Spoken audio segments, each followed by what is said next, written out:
আজ ভোর চারটেতে উঠেই পড়লাম। তো উঠে বাইরেটা দেখছি পুরো অন্ধকারই হয়ে আছে, বাইরের আলো তো ফোটেইনি।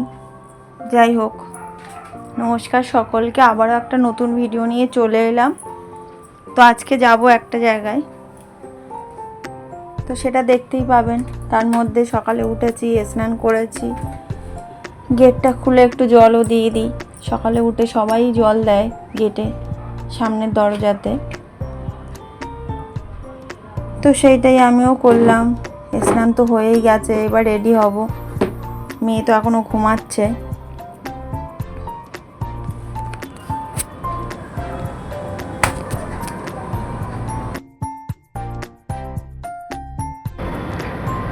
রেডি হয়েও গেছি।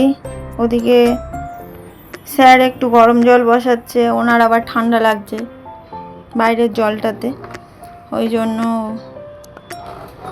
কেটলিতে একটু জল গরম বসিয়েছে। আমার সাথে অনেক বক বক করলো, ইয়ার্কি মারছে, এই করছে, বললো রোজ তো ভোরবেলা উঠতেই পারো, এই সব নিয়ে কথা হচ্ছিল। তো যাই হোক, রোজই ঘুম থেকে উঠে স্যার ডিউটি বেরিয়ে যায়, ওকেও রেডি করব, আর আমি আর মেয়েই থাকি সারাদিন। তো আজ শনিবার, বেরোচ্ছি ঘুরতে সবাই মিলে, আমরা একসাথে অনেক লোকই যাচ্ছি। কোথায় যাচ্ছি কি বৃত্তান্ত সবই জানবেন। তো যাই হোক, ওর সাথে গল্প করছি স্যারের সাথে। স্যার আবার একটু চুলটাকে ঠিক করে নিল। এই যে মেয়ে আমার নামছে নিচে, আমিও রেডি হয়ে নামছি।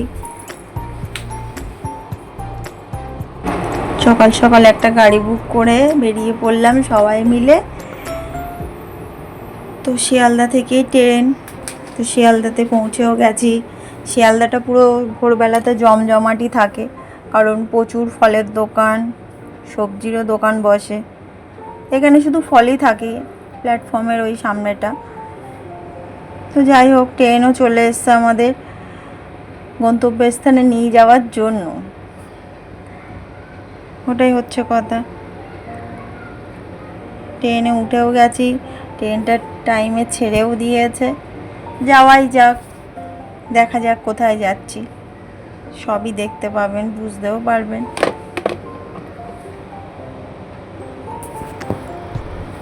আর ট্রেনের মধ্যে 3টে বাচ্চা, তার মধ্যে আমরা সবাই বক বক করে করে সময়টা কাটিয়ে দিলাম। দারুণ একটা আনন্দ, দুদিনের জন্য। ওই শনি আর রবিবার আবার সবাই যে যার বাড়িতেই চলে যাবে। নিজের মনে ট্রেনটা ছুটছে, আমরা তো বসে আছি। ছোট থেকে ভাবলাম গাছপালাটাই ছুটছে আর আমরা বসে আছি। তা এখন উল্টো হচ্ছে, বড় হয়ে গেছি, বিয়ে হয়ে গেছে, বাচ্চা হয়ে গেছে। আমার মেয়েরা এখন বলবে যে ট্রেনটা দাঁড়িয়ে আছে, গাছপালাটা ছুটছে। যাই হোক, কাকা আর ভাইজি বসে বসে জানলায় লোক গুনছে। আমরা এবার নামার পথে, ট্রেন থেকে নেমেও গেছি, ওভার ব্রিজটা দিয়ে নামছি। প্ল্যাটফর্মেই মায়ের ছবি, তো দেখেই বুঝতে পারছেন আমরা কোথায় এসেছি, মায়ের কাছে, তারা মায়ের কাছে। তো প্ল্যাটফর্মটা সাজাচ্ছে, রিসেপশানে দাঁড়িয়ে এখন চাবি নিচ্ছে। আগে থেকেই রুমটা বুক ছিল। তো আমার মেয়ে এদিক থেকে দেখছে, আমি একটু ওকে ভিডিও করলাম। তো যাই হোক, প্রচুর গরম। এই যে রুমটা, রুমের মধ্যে টিভি, বড় একটা আয়না লাগানো আছে। আয়নাটাই সব থেকে মেন টিভিটার থেকে। যাই হোক, টিভিটাও আছে, বড় একটা আয়না। আমি তো বাড়ি থেকে স্নান করে এসেছিলাম।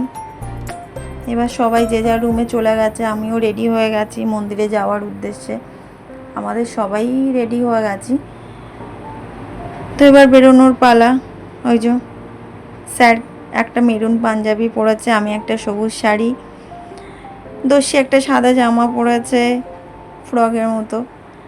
দস্যিকে বেশি হাবুর জাবুর পরাইনি, কারণ অনেক গরম, কত সময় লাইনে দাঁড়িয়ে থাকতে হবে তার তো ঠিক নেই। আর মায়ের মন্দিরটা আমি এসেছিলাম 7 বছর আগে।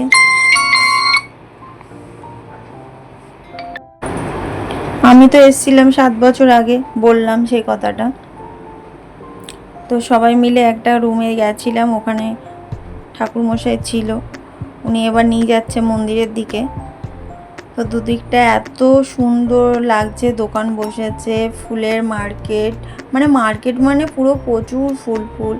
আর ওখানে ফুলের দামটা সত্যিই খুবই কম। তো মন্দিরে চলেও এসছি, এসে এই যে দাঁড়িয়ে আছি, আর কোনো কিছু হয়নি।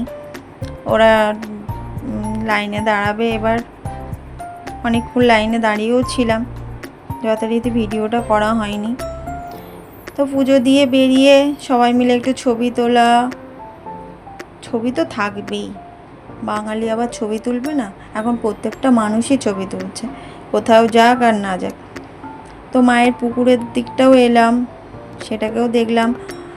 আগে আমি পুকুরের দিকটা আসিনি কোনো দিন, কিন্তু এবার দেখছি এটাকে ভেঙে কি সুন্দর বাঁধিয়েছে। এখন কাজ হচ্ছে মন্দিরের ওইখানটা।